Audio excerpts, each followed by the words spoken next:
Fa milers i milers d'anys. Els primers homes i dones que van viure a les nostres terres anaven d'un indret a un altre seguint els ramats dels animals salvatges que caçaven per poder menjar. Eren nòmades, però quan van descobrir l'agricultura i la ramaderia es van convertir en sedentaris, perquè les collites i els animals els garantien l'aliment.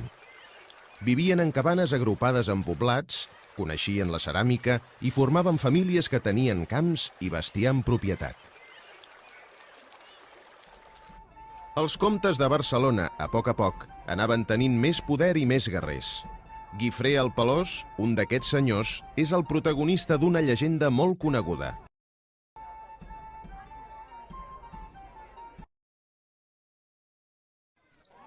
La vida a les ciutats medievals. A Catalunya, com a la resta d'Europa, les ciutats solien dependre del rei i no pas dels nobles feudals.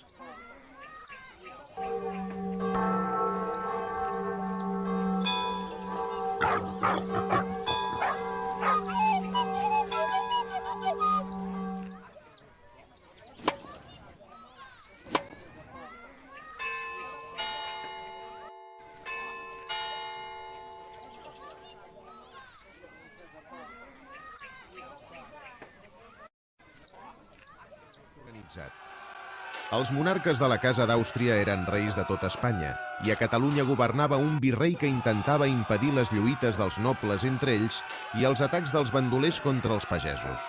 A la mort de Carles II, la Generalitat es va oposar a Felip V, el primer rei dels Borbons.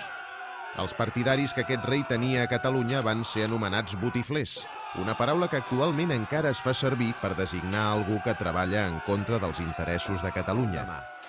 L'11 de setembre de 1977, més d'1 milió de catalans es van manifestar a Barcelona, Passeig de Gràcia avall, demanant un estatut d'autonomia que permetés a Catalunya tenir un govern propi dins de l'estat espanyol.